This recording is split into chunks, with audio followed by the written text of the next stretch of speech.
Halo Sobat Investor, balik lagi dengan Stock Horseman. Hari ini kita akan bahas berita yang sangat-sangat masih hangat banget.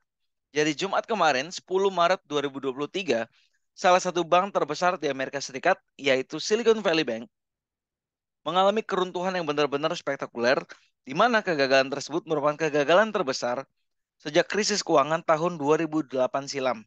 Jadi Silicon Valley Bank sudah berdiri 40 tahun dari 1983 dan kita lihat dari berdasarkan Jumat kemarin, ini dalam waktu 48 jam perusahaan sudah benar-benar ambruk dan harga sahamnya turun drastis. Belum lagi 2.712 triliun uang nasabah ini belum tentu jelas gimana nasibnya. Oke, kita akan lihat dari em, profil company-nya, kita juga akan lihat apa yang menyebabkan terjadi, apa dampaknya untuk Indonesia, dan apa yang kita pelajari dari kasus Silicon Valley Bank ini. Jadi kalau kita lihat Silicon Valley Bank, beritanya tuh kalau kita browsing di internet, teman-teman cukup tulis SVB di Google, ini akan banyak berita-berita. Silicon Valley Bank collapse dalam 48 jam, nasabah bergegas tarik deposito.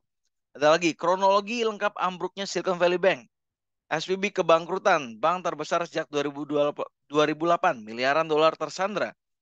Collapse, Silicon Valley Bank ditutup regulator Amerika Serikat. UK working on cash lifeline for tech firms hit by Silicon Valley Bank collapse. SVB collapse feared to trigger capital flight out of Korea. Jadi banyak banget berita tentang collapse-nya atau keruntuhan Silicon Valley Bank yang merupakan bank dengan market cap terbesar nomor 16 di Amerika Serikat. Ada lagi, Fed's heavy hand needs stopping as SVB becomes fatal victims of aggressive hikes. Jadi ini salah satu berita yang mengatakan bahwa indikasi terjadinya keruntuhan SVB salah satu disebabkan oleh naiknya tingkat suku bunga di Amerika Serikat. Silicon Valley Bank is largest failure since 2008 crisis, billions stranded.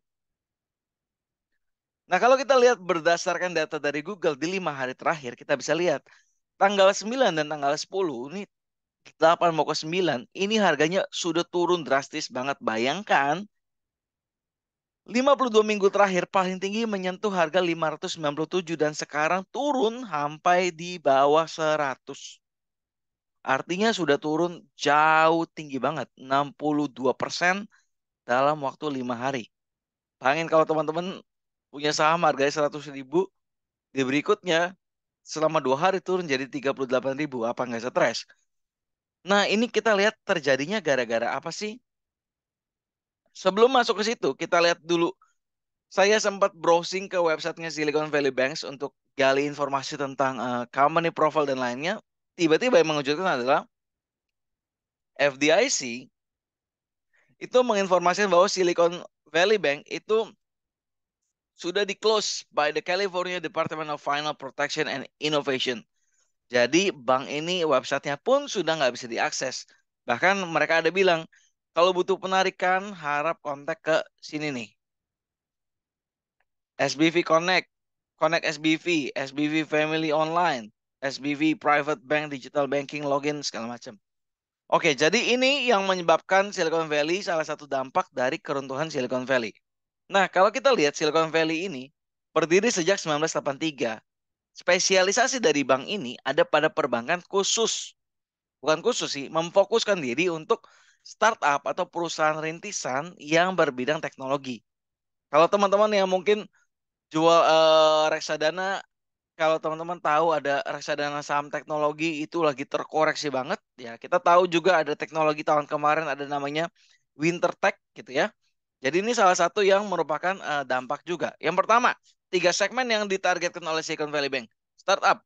Yang kedua, capital venture yang mendukung startup atau perusahaan permodalan. Yang ketiga, perusahaan ekuitas yang mendukung startup. Jadi yang berbau startup dan teknologi ini merupakan segmentasi yang disukai oleh SVB, Silicon Valley Bank. Ya, Silicon Valley, perusahaan teknologi juga adanya di mana? Silicon Valley. Jadi Silicon Valley beroperasi di 29 kantor di Amerika Serikat, ada juga di India, Inggris, Israel, Kanada, China, Jerman, Hong Kong, Irlandia, Denmark, Swedia. Negara-negara ini adalah negara-negara yang punya industri teknologi terbesar di dunia. Jadi kalau kita lihat Israel, pasti ada industri teknologinya yang besar banget. India, perusahaan teknologi banyak yang berdiri di India. Inggris, dan perusahaan-perusahaan lainnya. Jadi Silicon Valley Bank operate as a full service bank. The bank accepts deposit and makes loans, terima deposit dan buat pinjaman, memberikan pinjaman, menyalurkan pinjaman, as well as provides treasury management, international banking, wealth advisory, online banking, foreign exchange, trade finance, and other services. Sama kayak global bank lainnya, Silicon Valley serves customers worldwide. Jadi ini menangani customer di seluruh dunia dari tahun 1983 gitu ya. Ini ada alamatnya, ini ada websitenya. Data ini diambil dari Bloomberg. Jadi kalau kita lihat Silicon Valley Bank, ini ada yang menarik nih. 5 pemegang saham dari SVB Financial Group, yaitu ada Vanguard. Nanti saya akan bahas investasi Vanguard di Indonesia apa saja. Ada SSGA Funds Management, ada BlackRock Fund Advisors, Alecta Pension Insurance, JP Morgan. Jadi kalau kita lihat ini merupakan pemegang saham terbesar yang familiar di Indonesia. Ada Vanguard, ada BlackRock juga. Jadi ini BlackRock dengan 5,18%, Vanguard Group dengan 10,85% kepemilikan saham dari Silicon Valley Bank. Apa yang terjadi? Kenapa sih ini bisa terjadi? Jadi ini indikasinya karena The Fed atau bank kayak apa ya, Bank Indonesianya Amerika, Bank Sentral Amerika Serikat, Federal Reserve mulai menaikkan suku bunga dari tahun lalu untuk menjinakkan inflasi. Kalau kita lihat inflasi di Amerika tuh sudah masuk kategori cukup tinggi. Jadi untuk melawan inflasi, pemerintah harus menaikkan suku bunga. Nah, ini ada grafiknya dari Goldman Sachs. Ini kalau kita lihat di bulan Maret ini, inflasi ada di sekitar 4, mungkin 4,6 something ya. 4,6. Nah, kalau kita lihat dari bulan Maret 2022 dari inflasi yang nol naik 25 bit point, naik lagi ke inflasi 0,75, kita naik langsung bulan Juni ke 1,5, terus bulan Juli di 2,5 dan bulan September November sampai tahun 2023.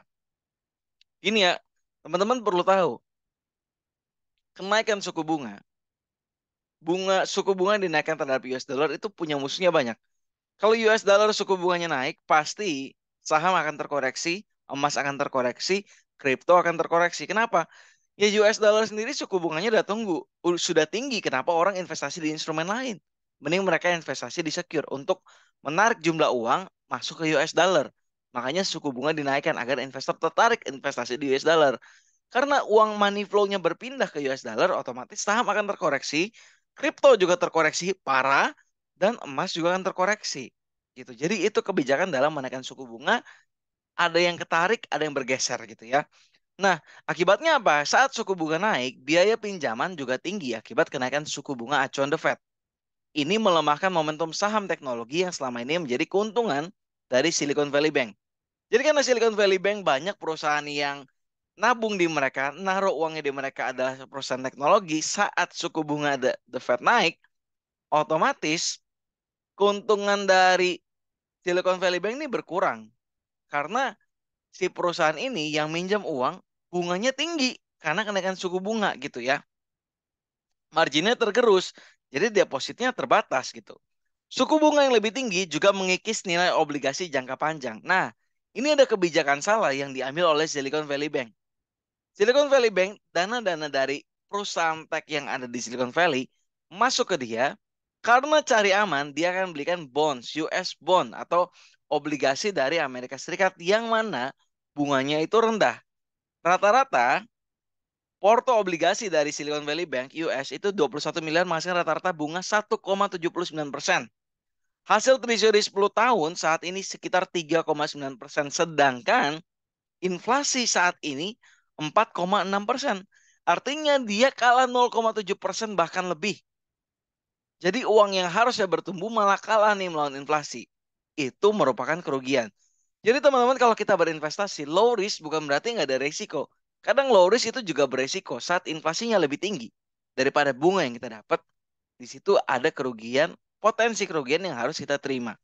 Oke, kalau kita lihat Saat yang sama, modal Ventura mulai mengering. Nah, ini menyebabkan banyak perusahaan startup menarik dana yang dipegang oleh Silicon Valley Bank. Karena uangnya nggak ada, karena mereka modalnya udah mulai berkurang terkikis inflasi, mereka harus tarik uang agar perusahaan bisa beroperasi. Karena ada penarikan uang, Silicon Valley Bank tertekan kerugian akibat obligasi tadi yang bunganya kalah sama inflasi, sekaligus penarikan dana.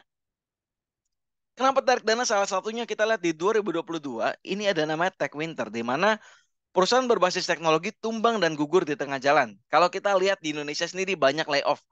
Ya Shopee layoff, Gojek layoff, sampai 11.000 atau 13.000 karyawan, JDI ditutup, dan banyak perusahaan-perusahaan lainnya yang kena layoff. Nah, Tech Winter menggambarkan satu kondisi di mana penurunan minat investasi para investor di sektor teknologi. Teknologi banyak terkoreksi. Bukalapak juga melakukan layoff. Menurutnya minat investor di sektor teknologi akan berdampak pada kendala pendanaan operasional perusahaan startup. Jadi cash flow from operatingnya pasti terganggu juga. Sampai akhirnya perusahaan startup nggak sanggup bertahan dan mereka akhirnya gugur atau collapse. Kita lihat Tani Hub misalkan. Jadi di Indonesia juga terkena dampak dari Winter Tech ini. Di luar juga ada. Amazon PHK 18 ribu karyawan. Meta 11 ribu. Microsoft 10 ribu. Salesforce, Cisco, Peloton, Carvana, Twitter, dan banyak perusahaan-perusahaan lainnya yang tidak tercantum di sini yang melakukan layoff yang bergerak di bidang startup dan teknologi. Jadi pada waktu hari Rabu, tanggal 8, waktu setempat atau Kamis tanggal 9 di Indonesia, Silicon Valley Bank mengumumkan telah menjual banyak sekuritas dengan kerugian. Jadi mutual fund yang dibeli itu juga mengalami kerugian sampai 1,8 miliar US dollar. Karena kerugian ini, perusahaan memutuskan mengambil kebijakan akan menjual 2,25 US dollar, 2,25 miliar US dollar saham baru, right issue, untuk masih bisa dapat modal nih. Nah, karena ada right issue sebesar itu, investor panik. Sehingga perusahaan modal Ventura ini perusahaan modal Ventura yang menjadi partner dari SVB memberikan advice. Advice-nya apa? Oke, gini deh, perusahaan-perusahaan yang ini kita lihat udah nggak bener, boleh tarik uang kita deh. Jadi modal Ventura utamanya mereka SVB sendiri menyarankan untuk perusahaan-perusahaan lain menarik uangnya dari bank. Akibatnya ketika uang ditarik, bank nggak ada mendapatkan, posisinya lagi rugi karena obligasi, nggak punya pendanaan, akhirnya harga di saham Silicon Valley Bank itu anjlok. Mulai Kamis pagi sampai kita lihat ya, dari harga 280 di bawah 300 sampai hampir ke 100 gitu ya.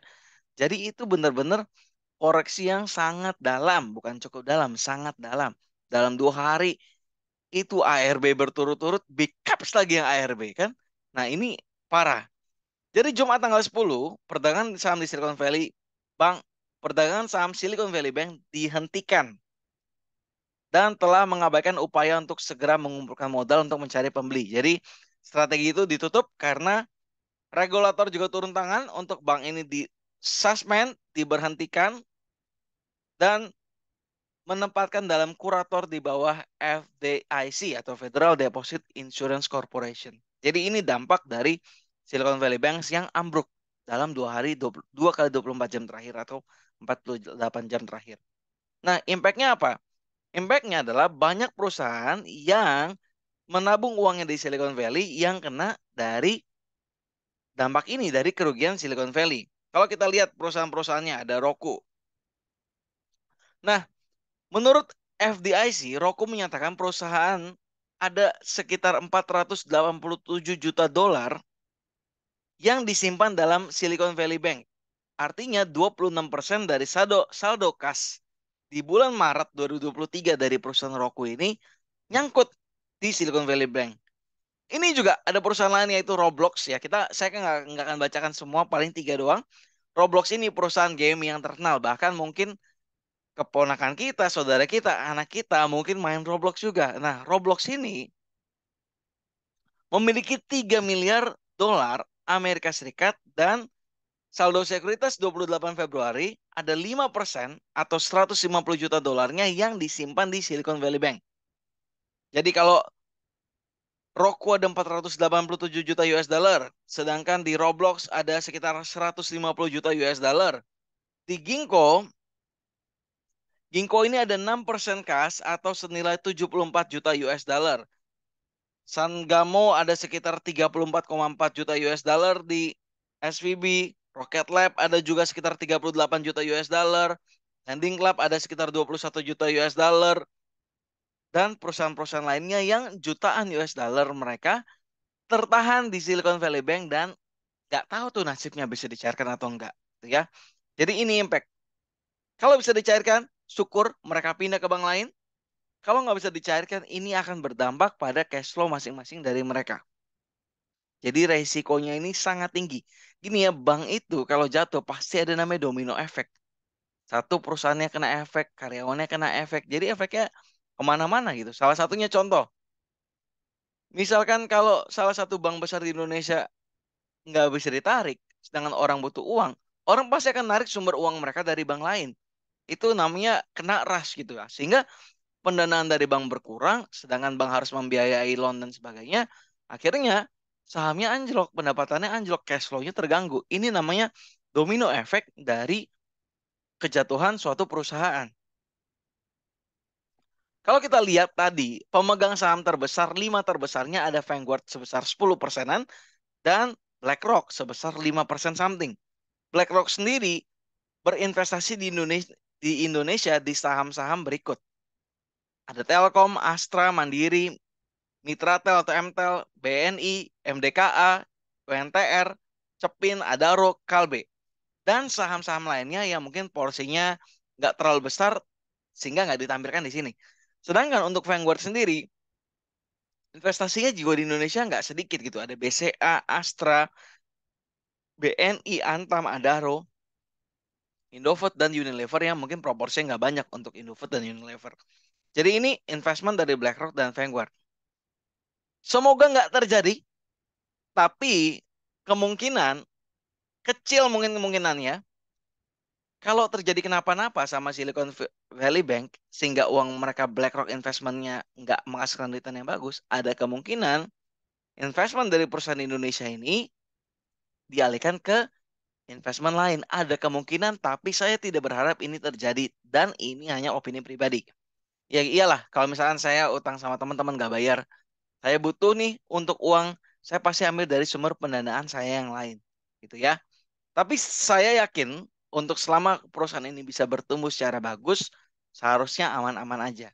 Ya, kita berharap agar tidak ada penarikan dana dari investor besar ini terhadap saham-saham di ADX ini. Oke, bagaimana nasibnya untuk Indonesia? Jadi kolapsnya bank terbesar kedua di Amerika Serikat, Silicon Valley Bank, berdampak besar bagi AS tapi nggak di Indonesia. Kenapa? Ini menurut dari yang saya dapat dari kontan.co.id. Jadi ada Senior Investment Information Mirai Asset gitu ya. Pak Muhammad Nafan menyebutkan bahwa di tanah air likuiditasnya masih memadai. Nggak cuma itu, fundamental makroekonomi kita secara domestik juga solid. Terbukti kalau neraca perdagangan kita yang surplus dan bertumbuh. Perekonomian domestik resilience. Sementara itu kita juga mencermati data kinerja makroekonomi seperti tingkat cadangan devisa yang masih sangat memadai.